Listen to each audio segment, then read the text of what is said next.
आज हम पढ़ेंगे फर्स्ट ईयर सिंटैक्स इंग्लिश से prose texts the UNO the United Nation. UNO का मतलब है यूनाइटेड नेशंस ऑर्गेनाइजेशन।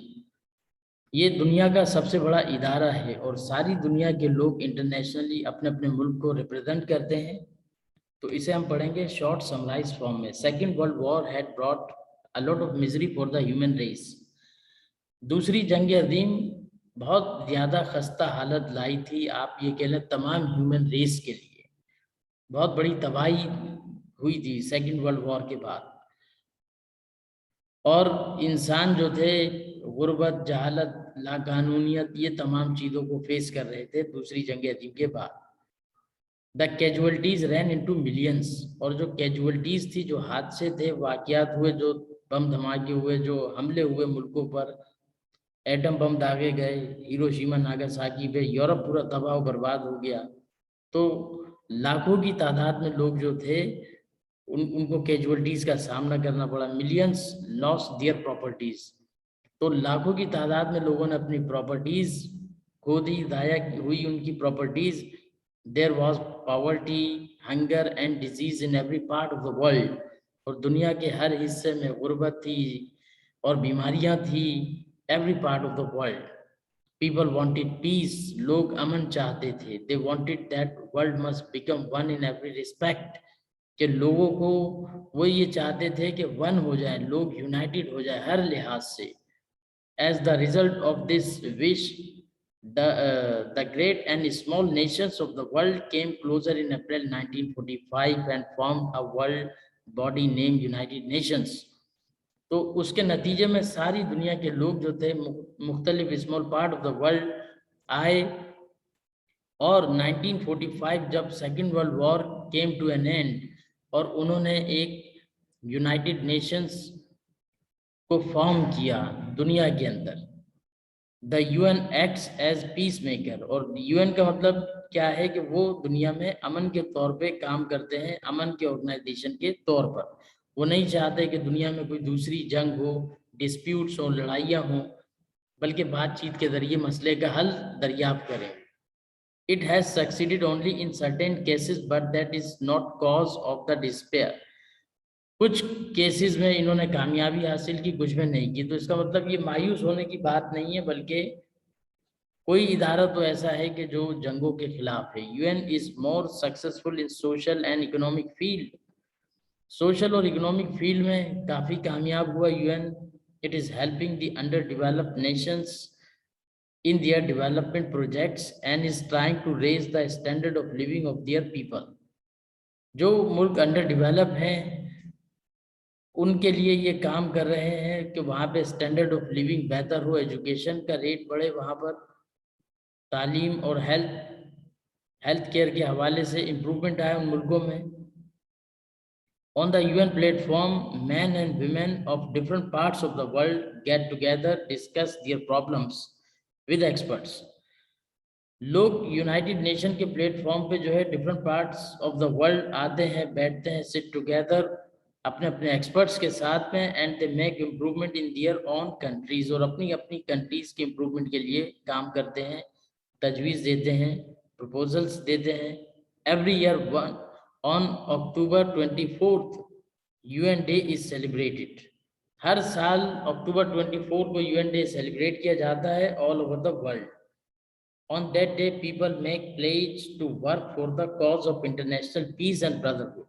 और इस दिन लोग कसम खाते हैं, एक इरादा करते हैं, हद करते हैं कि वो काम करेंगे इंटरनेशनल पीस के लिए, ब्रदरहुड के लिए, भाईचारे के लिए, हम आहंगी के लिए तमाम मुल्कों के साथ। अब इसके पार्ट 2 में वो ये कहते हैं कि the UN consist of general assembly, उसमें एक जनरल असेंबली होती है, security council and the secretariat which works under its secretary general।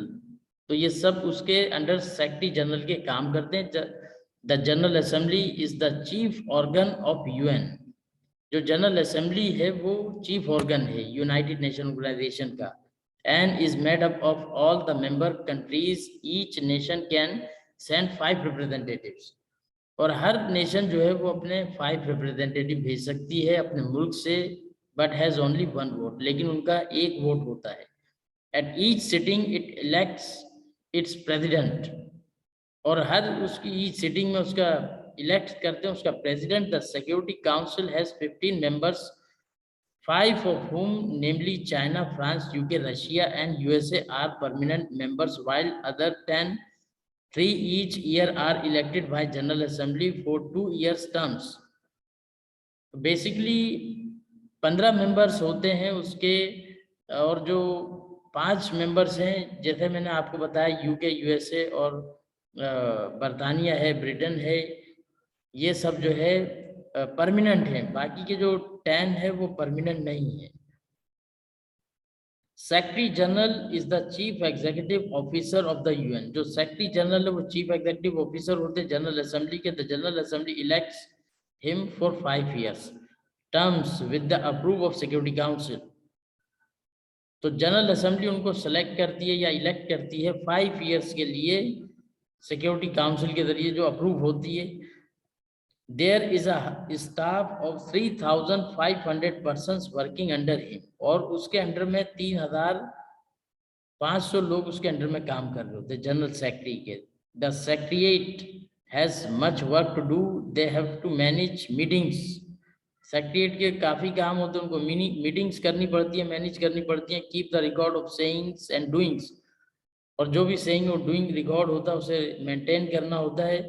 They undertake scientific study of various urgent problems, और वो साइंटिफिक स्टडी के वेरियस अर्जेंट प्रॉब्लम्स को भी वो देखते हैं।